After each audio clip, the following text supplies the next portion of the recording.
السلام علیکم ورحمۃ اللہ وبرکاتہ مغفراتہ۔ اے میرے مسلمان بہنوں اور بھائیوں، اللہ رب العزت ہمیں گناہوں کی دلدل سے نکال کر نیکیوں کی طرف راغب فرمائے۔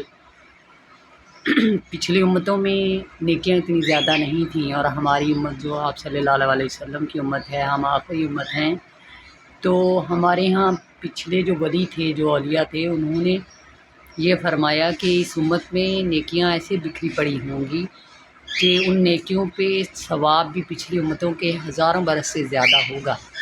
تو ہمیں نیکی کرنے کی توفیق نہ ہوگی، اللہ تعالیٰ کی طرف سے نیکی کی توفیق ہوگی۔